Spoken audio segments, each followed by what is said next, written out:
Buenos días. Continuamos con la reflexión de los capítulos del volumen 11 en este cuarto taller de formación en la Divina Voluntad. Estos capítulos que estudiaremos hoy están todos muy relacionados con la meditación de la pasión de nuestro Señor Jesucristo. Por eso, el título de cómo mitigar los sufrimientos de Jesús, porque a lo largo de estos capítulos vamos aprendiendo a ser nosotros el consuelo de Jesús. Mientras el mundo lo ofende, lo lastima y continúa en su ser la pasión, porque por cada pensamiento malo sufre nuevamente la coronación de espinas,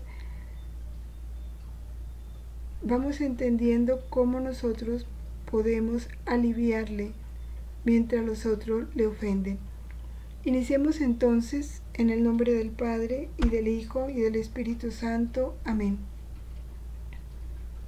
Que nuestra Santísima Madre nos enseñe este arte de consolar a Jesús, como ella supo hacerlo en cada instante de su vida. Dios te salve María, llena eres de gracia, el Señor es contigo. Bendita tú eres entre todas las mujeres, y bendito es el fruto de tu vientre Jesús.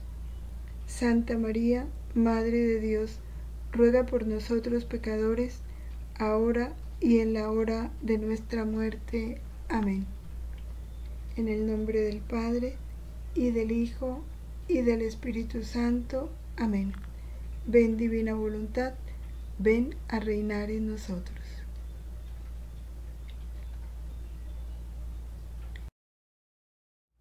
Iniciamos con el capítulo de agosto 15 de 1914.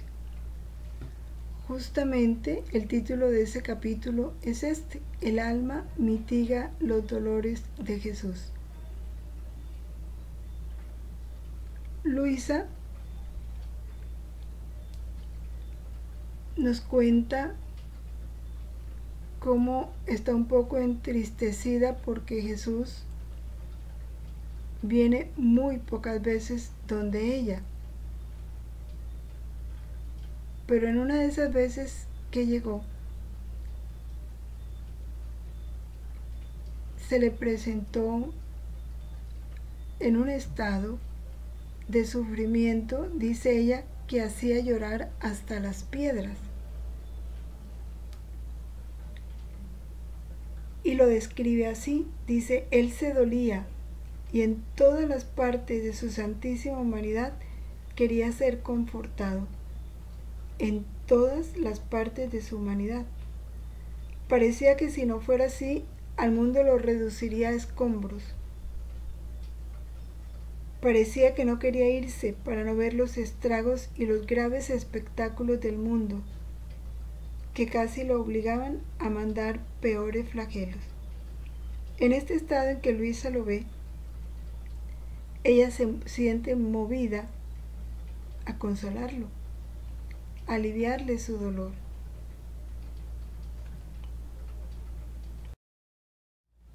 ¿Cómo lo hace? Porque Luisa también es nuestra maestra. Dios la puso a ella delante para que nosotros aprendiéramos. Y de ella vamos a aprender a consolar y a aliviar los dolores de Jesús. ¿Cómo lo hizo? Así nos cuenta ella: me fundía en su inteligencia para poder encontrarme en las inteligencias de todas las criaturas. Sabemos que en la inteligencia de Jesús encontramos las inteligencias de todas las criaturas, en sus ojos las miradas de todas las criaturas, en su boca las palabras de todas las criaturas, en sus pasos los pasos de todas las criaturas. Siempre que nos fundimos, encontramos en Jesús a todas las criaturas. ¿Y qué hacía Luisa? A cada pensamiento malo porque el pensamiento malo es el que le produce ese dolor a Jesús, ella ponía su pensamiento bueno. Y de esa manera reparaba y aliviaba los dolores por todos los pensamientos ofendidos de Jesús. Y así seguía en cada parte de su humanidad. Luego se fundía en sus deseos, para encontrar en Jesús los deseos de todas las criaturas, y en cada deseo malo poner ella un deseo bueno, y de esa manera aliviar el dolor que los malos deseos le producen a Jesús. Y así, en sus miradas, encontraba las miradas de todas las criaturas, y en las miradas malas ponía las miradas buenas, para poder aliviar a Jesús por el dolor que le ocasionan las miradas malas. Y así fue ella haciendo ese proceso con todo el cuerpo de Jesús.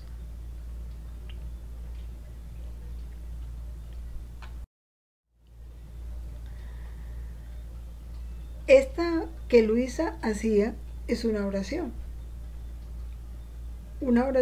hecha en la divina voluntad, porque ella al fundirse en Jesús lo hace uniéndose a su voluntad divina.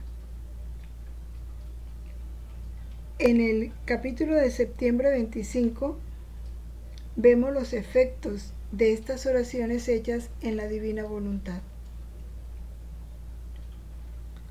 Luisa estaba ofreciendo sus pobres oraciones, dice ella, a Jesús, y pensaba que ¿qué sería mejor que Jesús bendito aplicara las oraciones? Las intenciones, ¿no? Y Jesús le dice: las oraciones hechas junto conmigo y con mi misma voluntad pueden darse a todos, sin excluir a ninguno. Todos tienen su parte y sus efectos como si fueran ofrecidas para uno solo.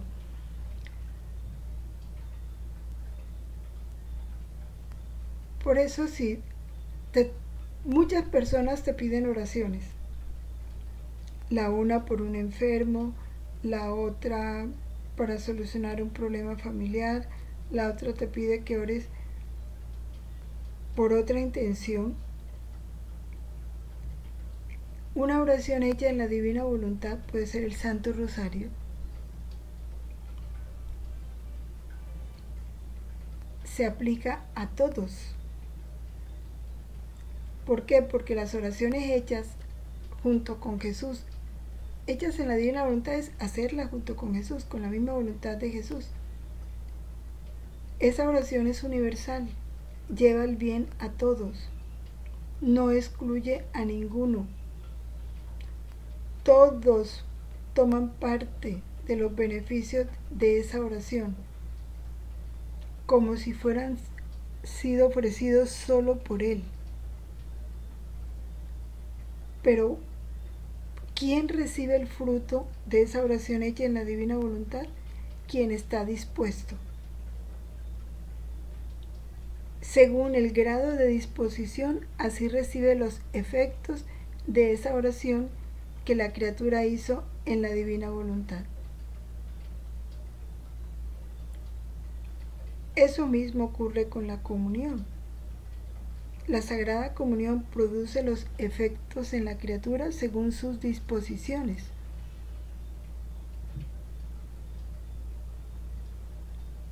De la misma manera, las horas de la pasión.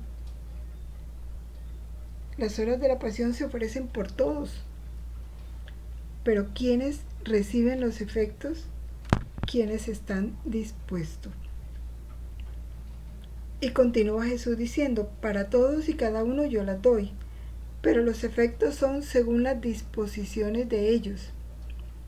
Y si lo reciben 10, no es menor el fruto que si lo reciben 5. Todos reciben la misma parte.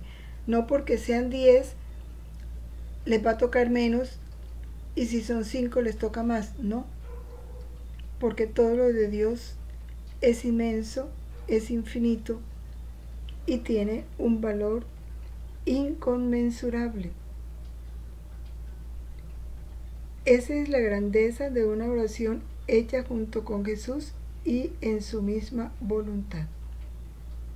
Él mismo lo está explicando. Entonces, imaginémonos la potencia de una oración hecha en la voluntad de Dios. Y es que todas nuestras oraciones deben ser hechas en la voluntad de Dios. Ahora yo aquí aprovecho para hacer una aclaración. ¿Qué es una oración hecha en la voluntad de Dios? Una oración hecha en la voluntad de Dios se da cuando la criatura, antes de iniciar su oración, une su voluntad a la voluntad de Jesús, para que sea Jesús quien ore en ella, para que sea la voluntad divina quien ore en ella.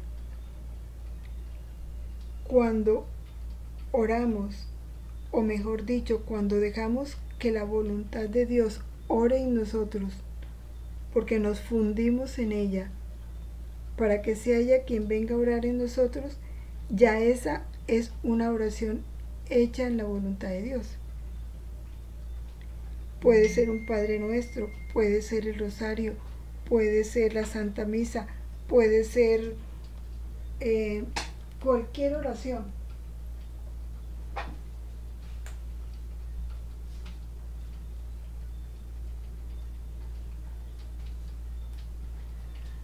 Lo importante de una oración hecha en la voluntad de Dios es que esa oración la hagas con tu voluntad fundida en la voluntad de Jesús. Esa es la razón. ¿Esto por qué? Porque muchas personas dicen que el rosario, por ejemplo, ay, yo quiero un rosario, el rosario de la divina voluntad. No, la divina voluntad no tiene rosario. El rosario es uno solo, que tú vas a tomar apartes de los escritos de la divina voluntad para meditar los misterios. Entonces es un rosario con los misterios tomados de los escritos de la divina voluntad o del libro del cielo. Pero el rosario es igual. Y es igual el rosario en la divina voluntad, en la persona que se funde a la voluntad de Jesús y lo reza de manera sencilla, sin misterios especiales,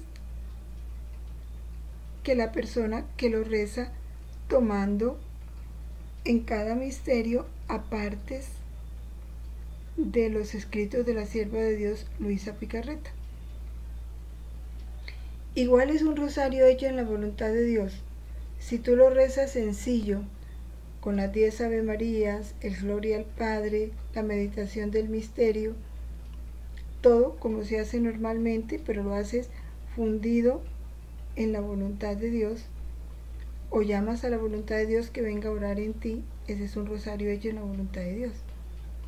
Como el rosario que otra persona hace, fundiéndose en la voluntad de Dios, toma los misterios de los escritos de la sierva de Dios Luisa Picarreta, la meditación de esos misterios, y de pronto en cada Ave María va haciendo giros. También es un rosario hecho en la voluntad de Dios.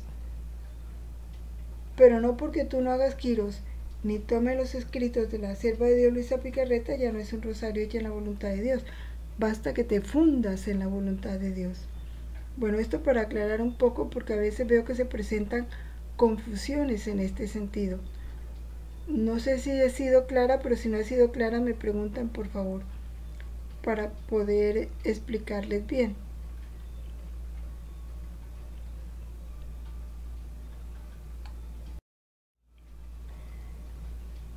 En el capítulo del mes de octubre de 1914, Jesús empieza a hablar de los beneficios que trae el meditar las horas de la pasión. Luisa, que escribía con mucho sacrificio, todos sabemos que uno de los mayores sacrificios y sufrimiento que ella tuvo fue el tener que escribir, sobre todo contar sus intimidades con Jesús. Y ella le dice a Jesús, bueno, yo he hecho muchos sacrificios para escribir estas benditas horas. ¿Cuál será la recompensa que me vas a dar por esto? Y Jesús le dice, hija mía, en recompensa por haber escrito las horas de mi pasión, por cada palabra que has escrito, te daré un beso y un alma. Imagínense, un beso de Jesús y un alma por cada palabra que ella escribió. ¿Cuántas almas se llevó Luisa por el cielo?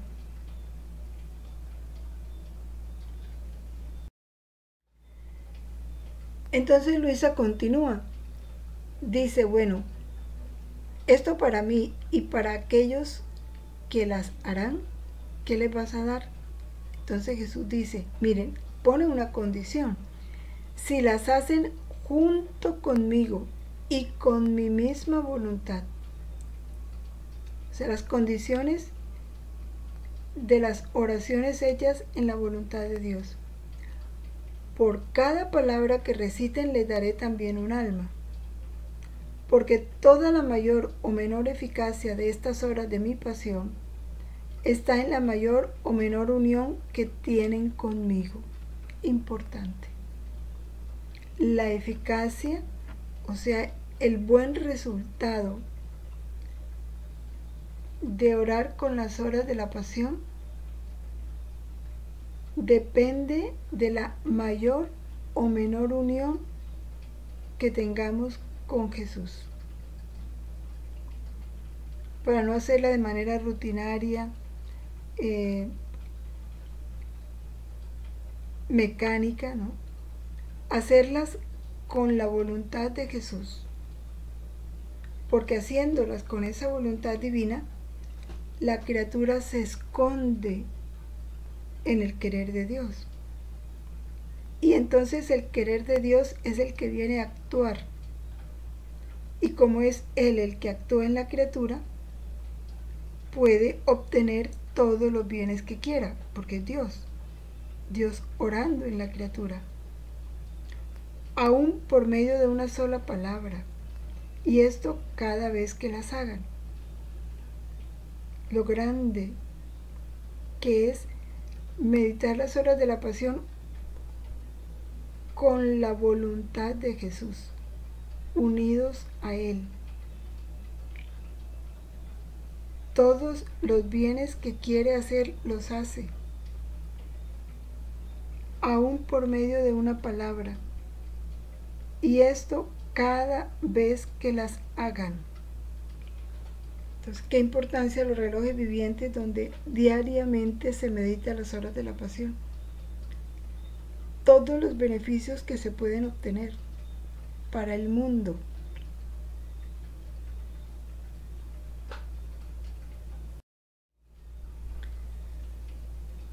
Continúa en el mismo capítulo. Luisa también le daba mucho dolor que pese a todo el sacrificio que ella había hecho escribiendo estas horas, muy pocas almas las hacían en el tiempo de ella. Y se lamenta ante Jesús, le manifiesta el pesar que esto le da. Entonces Jesús le dice, no te lamentes, aunque fuera solo un alma que las meditara, deberías estar contenta. Y se pone él como ejemplo, dice, no habría sufrido yo toda mi pasión, aunque se debiera salvar una sola alma. Así también tú. Jamás se debe omitir el bien, porque sean pocos los que lo aprovechen. Todo el mal es para quien no lo aprovecha. Y esa es una gran tentación. cuando vemos que son poquitas las almas, ay no, pero solo 3. Vas a dar una catequesis a 30 niños y llegaron solo 5. Y porque llegaron solo 5 no vas a dar la catequesis, no. Mire lo que dice el Señor. Jamás omitas el bien porque son pocos los que lo aprovechen. Nunca. Así sea uno solo. Todo el mal es para quien no lo aprovecha. Y continúa Jesús diciendo, así como mi pasión hizo adquirir el mérito a mi humanidad, como si todos se salvaran, a pesar de que no todos se salvan, pero mi voluntad era la de salvarlos a todos. Entonces merecí según lo que yo quería, no según el provecho que las criaturas harían de mi pasión. Así tú, según que tu voluntad se haya ensimismado con mi voluntad de querer y de hacer el bien a todos, así será recompensada, como si hubiera hecho el bien a todos. El mal es para los que no hacen el bien, que pudiendo hacer el bien no lo hacen, o pudiendo hacer las obras de la pasión no las hacen. Es lo que está diciendo Jesús aquí a Luisa. Ella, escribiendo las horas de la pasión, quiso hacer el bien a todos y dio la recompensa porque hizo el bien a todos. Pero ese bien de Luisa, si lo aprovechan pocos, ¿qué importa? Dice Jesús. El mal es para los que no, pudiendo hacer las horas de la pasión, no las hacen, no se aprovechan de ese bien.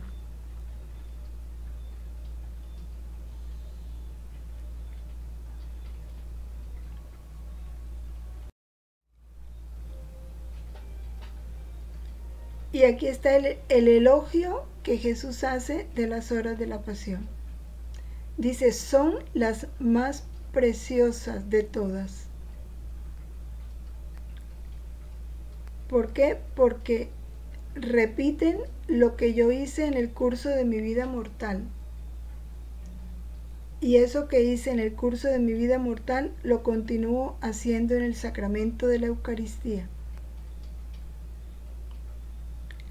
Cuando escucho estas horas de mi pasión, escucho mi misma voz. Es que esto es grande.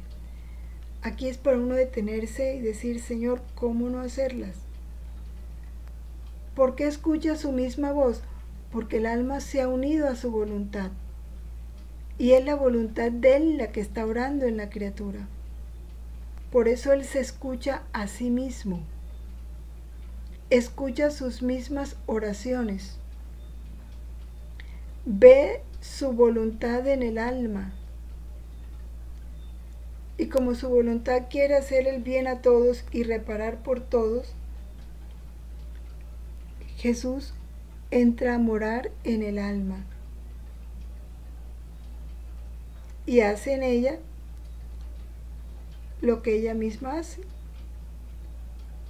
Porque el alma, meditando las horas de la pasión, va haciendo lo que Jesús hace. Ama, repara, pide perdón. Y Jesús viene a hacer en el alma lo que ella hace. Dice, cuánto quisiera que aunque fuera una sola por región, hiciera estas horas de mi pasión. Me oiría a mí mismo en cada lugar. Mi justicia en estos tiempos tan grandemente indignada quedaría en parte aplacada. Y en verdad, bueno, esto es una opinión personal. Tantos castigos que se han anunciado. Y yo pienso, sí, no es mentira lo que dicen los que lo han anunciado, sino que la meditación de las horas de la pasión, porque hay muchas almas, tal vez no tantas como Dios quisiera, pero sí hay bastantes almas en los relojes vivientes meditando las horas de la pasión. Todo eso ha detenido la justicia de Dios en este mundo tan perverso, tan lleno de maldad, de violencia, de deshonestidad de todo y la justicia de Dios se ha detenido por las almas que meditan las horas de la pasión diariamente a través de los relojes vivientes. Esto que Jesús dice aquí se está cumpliendo. Su justicia, grandemente indignada en estos tiempos, ha sido aplacada.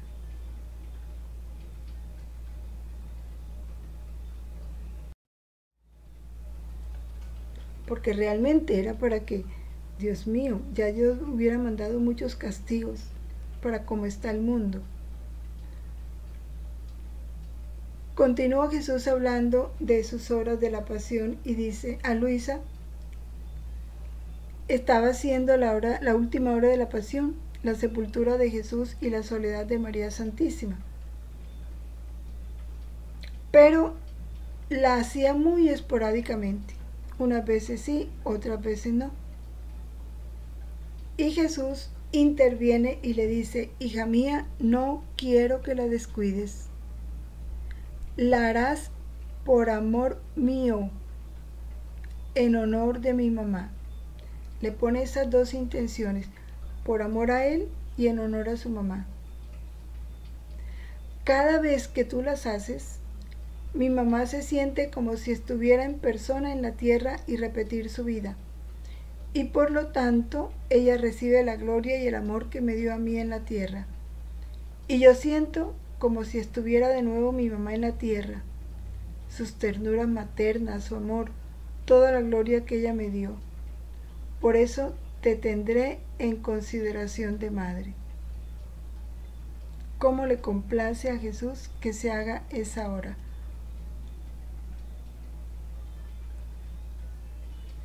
Dice Luisa que a partir de ese momento no la descuidó ni un solo día, apoyada en la gracia de Dios.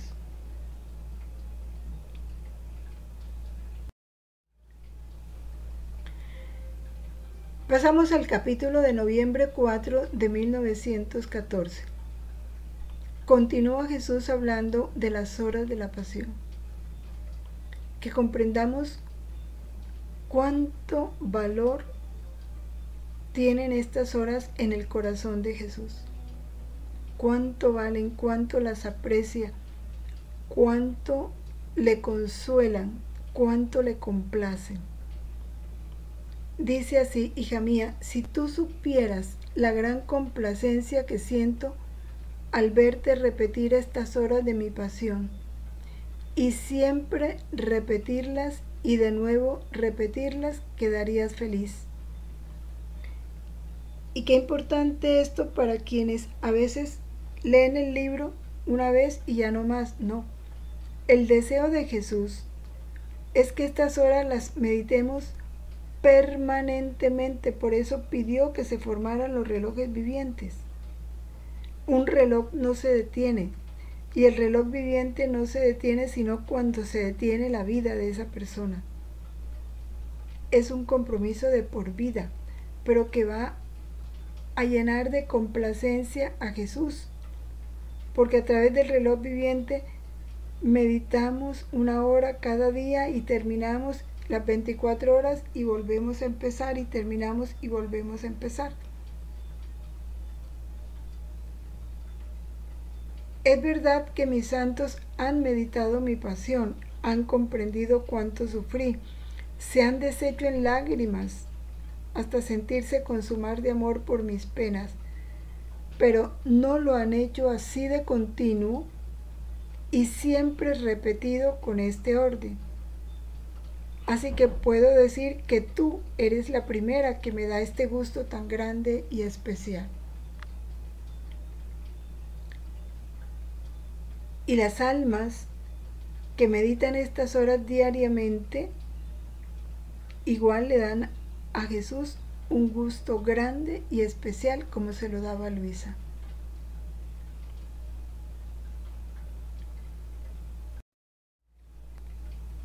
Continúa Jesús hablándonos de estas horas, dice, y al ir desmenuzando en ti hora por hora mi vida y lo que sufrí, yo me siento tan atraído que hora por hora te voy dando el alimento y como contigo el mismo alimento y hago junto contigo lo que haces tú. Debes saber que te recompensaré abundantemente con nueva luz y nuevas gracias. Y aún después de tu muerte, cada vez que sean hechas por las almas en la tierra estas horas de mi pasión, yo en el cielo te cubriré siempre de nueva luz y de nueva gloria. Imaginémonos la luz y la gloria que Luisa está recibiendo por todas las almas que en este momento están meditando las horas de la pasión. Porque fue una promesa de Jesús y Él la cumple.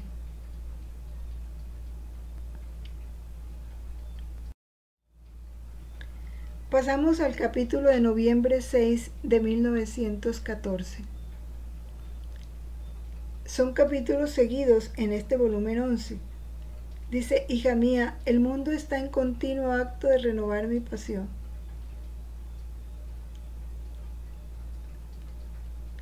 ¿Qué quiere decir? Que Jesús continuamente está siendo coronado de espinas, flagelado, clavado en la cruz, metido en la cárcel.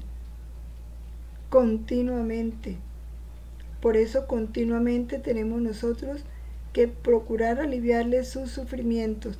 ¿Y cómo se los aliviamos? Ya veíamos, fundiéndonos, reparando los actos malos con los actos buenos y meditando las horas de la pasión. Es otra forma de aliviarlo. Mire cómo dice él: como mi inmensidad envuelve a todos, dentro y fuera de las criaturas, por eso estoy obligado por su contacto a recibir clavos, espinas, flagelos, desprecios, escupitajos y todo lo demás que sufrí en la pasión.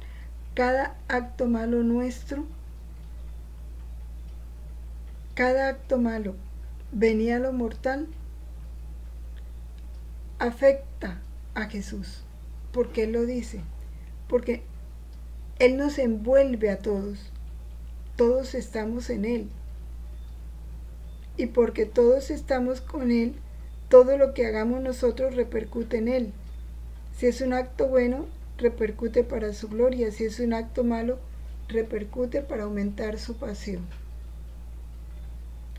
Quien hace estas horas de mi pasión, a su contacto me siento sacar los clavos. Miren el alivio que le damos a Jesús cuando meditamos las horas de la pasión. Me siento sacar los clavos, romper las espinas, endulzar las llagas, quitar los salivazos. Me siento cambiar en bien el mal que me hacen los demás. Y yo, sintiendo que su contacto no me hace mal sino bien, me apoyo siempre más sobre ella. Está hablando del alma que medita las horas de la pasión. Siempre que meditamos las horas de la pasión, estamos llevando a Jesús consuelo, alivio, complacencia.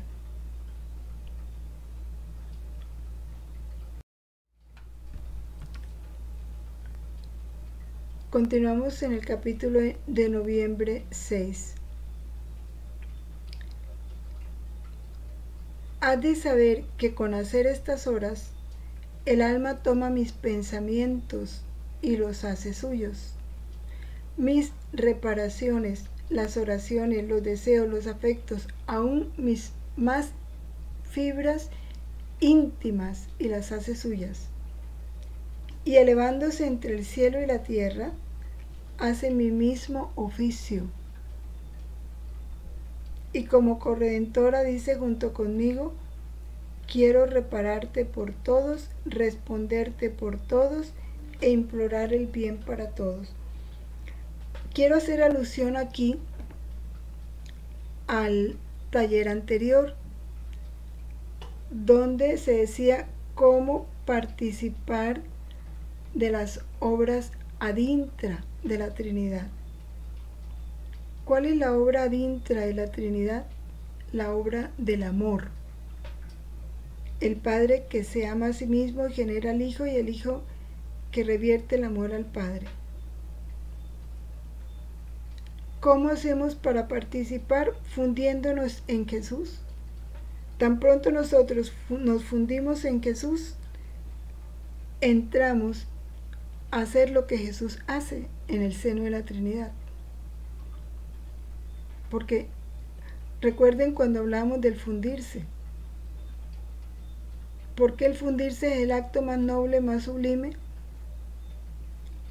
Porque nos entra en el seno de la Trinidad. Y aquí lo dice Jesús. El alma, fundiéndose en la voluntad de Jesús, al meditar las horas de la pasión, se eleva entre el cielo y la tierra y hace su mismo oficio como corredentora. ¿Qué oficio hizo Jesús como corredentor? Le dio al Padre la gloria y el amor que nosotros no podíamos darle, reparó al Padre las ofensas que nosotros le hicimos y alcanzó del Padre infinitas gracias para nosotros. Ese oficio de redentor que hizo Jesús, el alma lo toma cuando medita las horas de la pasión y hace con Jesús el oficio de corredentora. Por eso dice Jesús, dice junto conmigo. O sea, está junto con Jesús en el seno de la Trinidad. Ecce eco miteme. ¿A quién le dice eso? Pues al Padre. Quiero repararte por todos, responderte por todos e implorar el bien para todos. Son palabras que Jesús dirige al Padre. Y cuando el alma hace estas horas, unida a Jesús, le repite lo mismo al Padre. Quiero repararte por todos, responderte por todos e implorar el bien para todos. O sea, el alma entra a participar de las obras ad intra de la Trinidad.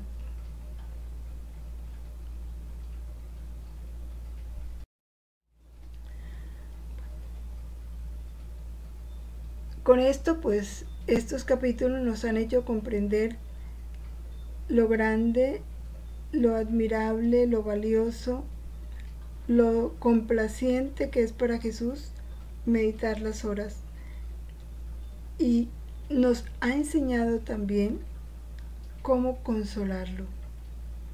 A Luisa él se le presentaba doliente, sufriente, pero a nosotros se nos presenta en la persona de nuestros hermanos. Cuando lo ofenden o cuando están sufriendo, porque en el hermano que sufre, sufre Jesús.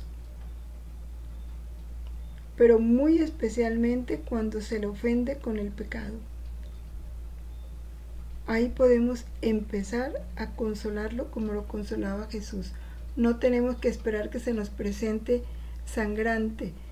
Basta que pongamos a trabajar nuestra imaginación y veremos las realidades que no son sensibles, como es cuando un mal pensamiento corona de espinas a Jesús, o un acto malo lo crucifica o lo flagela. Bueno, con este compromiso entonces de proponernos mitigar los dolores de Jesús en estos tiempos en que es tan ofendido, tan despreciada la vida de la gracia,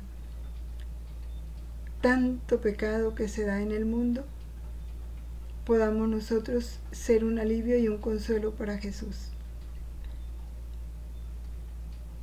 Unido a Él con su misma voz, con sus mismos afectos, con su misma voluntad, imploremos al Padre este reino de su voluntad. Padre nuestro que estás en el cielo, santificado sea tu nombre. Venga a nosotros tu reino. Hágase tu voluntad en la tierra como en el cielo.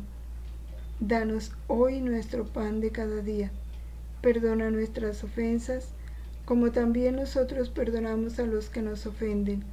No nos dejes caer en la tentación y líbranos del mal. Amén. Gloria al Padre, al Hijo y al Espíritu Santo, como era en el principio, ahora y siempre, por los siglos de los siglos. Amén. En el nombre del Padre, y del Hijo, y del Espíritu Santo. Amén. Permanezcamos en la voluntad de Dios siempre. Fiat.